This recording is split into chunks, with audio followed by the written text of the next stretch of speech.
Bienvenidos a The Deep Dive. Hoy vamos a sumergirnos en el mundo de la citalfloxacina. Un antibiótico. Nos enviaste un artículo científico un poco denso, Bastante denso, de hecho. y nuestra misión es ayudarte a comprender lo más importante sin necesidad de tener un doctorado en farmacología. Exactamente. Y es que entender cómo se determina la dosis de un medicamento Especialmente un antibiótico. es crucial. No se trata de elegir una cifra al azar, sino de encontrar ese equilibrio perfecto entre su efectividad y la seguridad para el paciente. Para empezar, ¿podrías explicarnos qué es exactamente la citalfloxacina? Claro que sí. La citalfloxacina es un antibiótico de cuarta generación que pertenece a la familia de las fluoroquinolonas.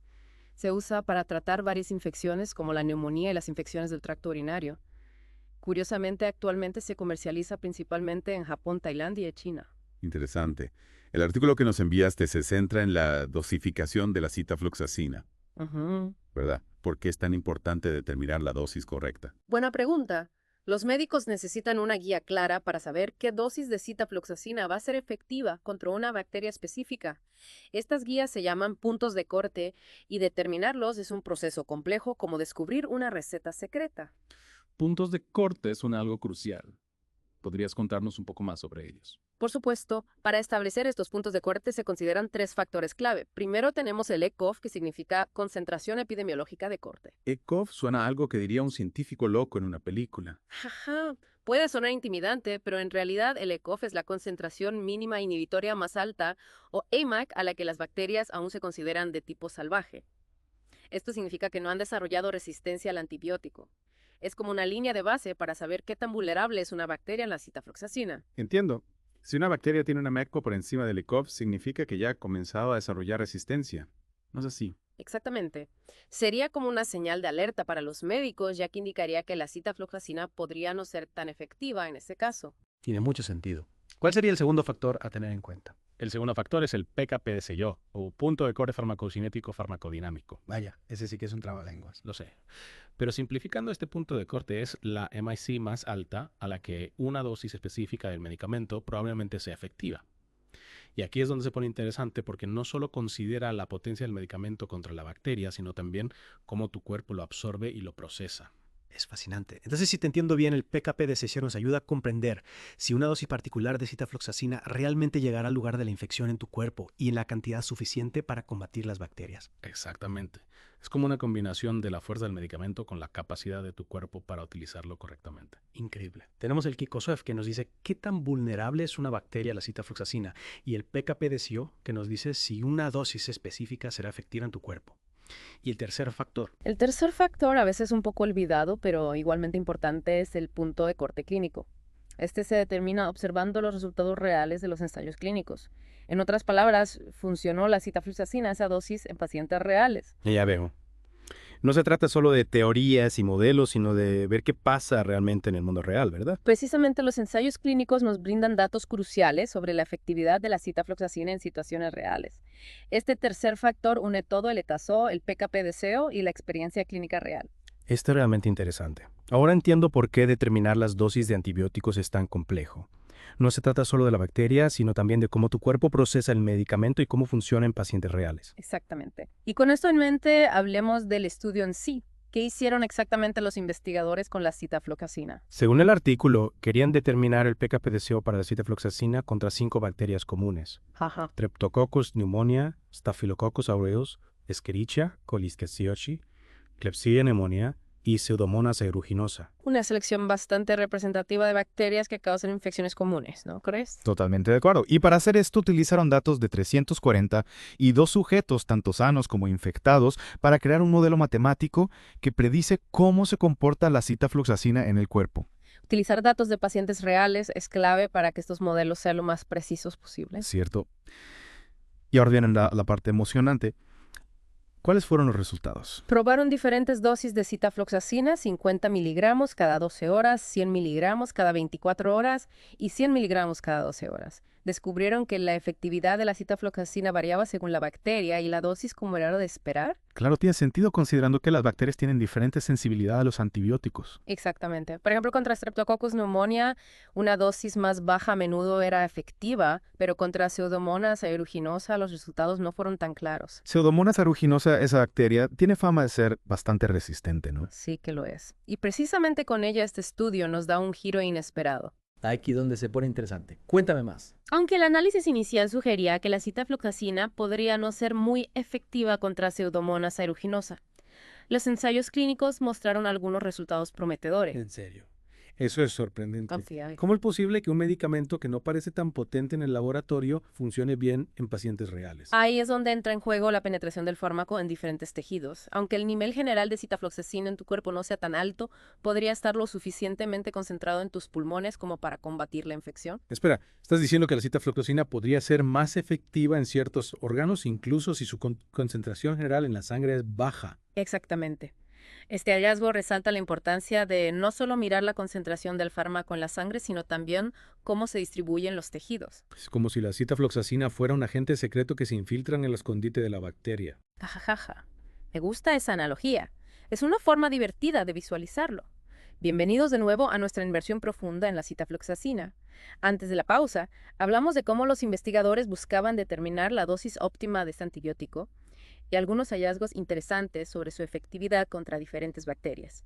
Sí, sobre todo esa sorpresa con la Pseudomonas aeruginosa, mencionaste que este estudio era bastante técnico. Podemos profundizar un poco más en la metodología que utilizaron. Me intriga cómo se llega a determinar esas dosis precisas. Por supuesto. Como mencionaste antes, los investigadores crearon un modelo matemático utilizando datos de 342 sujetos. Este tipo de modelo se conoce como modelo farmacocinético poblacional o POPECABA para abreviar. Porque eso suena complicado. ¿Podrías explicarlo de forma sencilla? No te preocupes, no es tan complejo como parece. Básicamente, un modelo POPECA busca describir cómo un medicamento se absorbe, se distribuye, se metaboliza y se elimina del cuerpo en una población de individuos. Ya veo, entonces no se trata solo de un paciente individual, sino de cómo el medicamento se comporta en un grupo diverso de personas. Exactamente. Y esto es importante porque nos permite tener en cuenta la variabilidad entre las personas. Factores como la edad, el peso, la función renal, incluso la genética, pueden afectar la forma en que tu cuerpo procesa un medicamento. Claro, no todos somos iguales, por lo que un medicamento no afectará a todos de la misma manera. Eso tiene mucho sentido. Correcto. Y el modelo POPECA ayuda a capturar esa variabilidad, lo que lo hace mucho más preciso que simplemente mirar los datos de un solo individuo. Entonces, ¿cómo construyeron exactamente este modelo?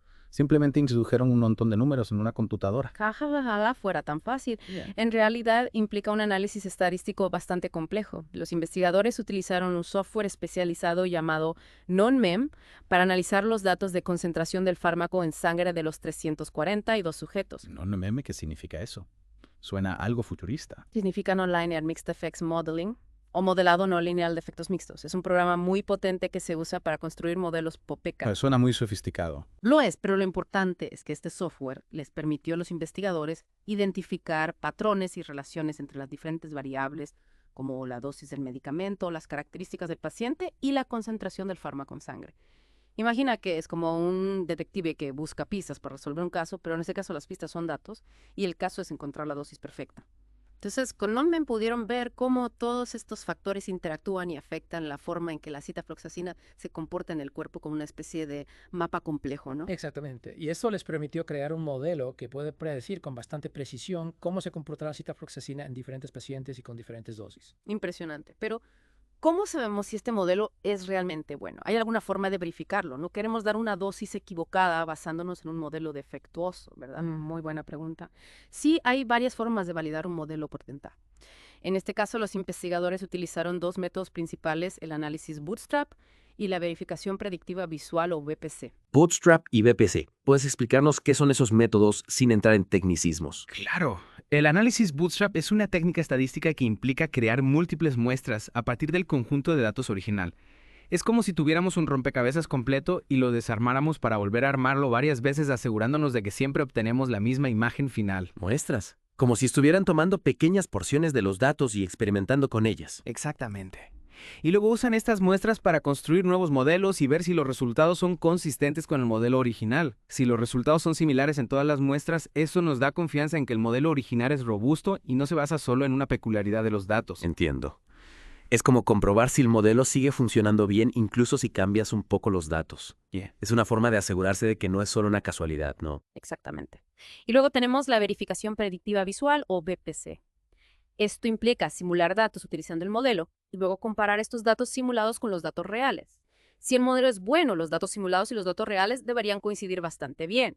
Es como si el modelo hiciera predicciones sobre el futuro y luego comprobáramos si sus predicciones se hacen realidad. Es una forma muy visual de comprobarlo. Me gusta la analogía. Y en este estudio, ¿qué resultados obtuvieron con el Bootstrap y el VPC? En este estudio, el análisis Bootstrap y el VPC mostraron que el modelo POPK para citalfloxacina era bastante preciso y confiable. Pasó todas las pruebas con éxito. Eso es genial. Entonces, ahora que tenemos un modelo confiable, ¿cómo lo usan los investigadores para determinar las dosis? ¿Cómo se traduce todo esto en una recomendación práctica para los médicos? Exacto. Aquí es donde entran en juego los puntos de corte que mencionamos antes, el OCOCAFE, el PKPDCC, y el punto de corte clínico. Recuerda, son como las piezas del rompecabezas que nos ayudan a decidir qué dosis será efectiva y segura para el paciente. Sí, claro, los puntos de corte que nos ayudan a decidir qué dosis será efectiva y segura. Pero ¿cómo encaja el modelo POPK en todo esto? Utilizando el modelo POPK, los investigadores pueden simular diferentes escenarios de dosificación y ver cómo afectan la probabilidad de alcanzar estos puntos de corte. Por ejemplo, pueden ver qué dosis tienen la mayor probabilidad de lograr una concentración del fármaco en sangre que sea superior al ECOF o el PKPTCO. Entiendo. Entonces el modelo les ayuda a encontrar la dosis que tiene más probabilidades de funcionar contra la bacteria y ser segura para el paciente al mismo tiempo.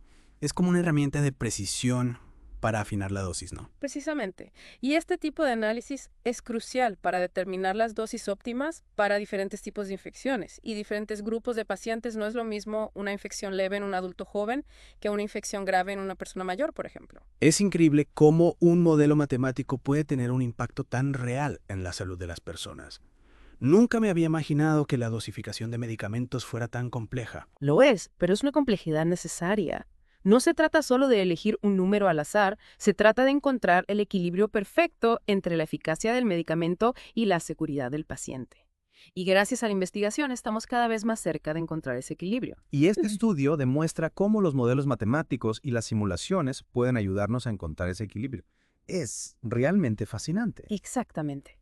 Y a medida que la tecnología y nuestro conocimiento de la farmacología avanzan, podemos esperar que estos modelos se vuelvan aún más precisos y personalizados, lo que conducirá a mejores resultados para los pacientes. Imagina un futuro donde cada medicamento se dosifica de forma individualizada teniendo en cuenta todas las características de cada persona. Eso sería un gran avance. Eso es realmente esperanzador.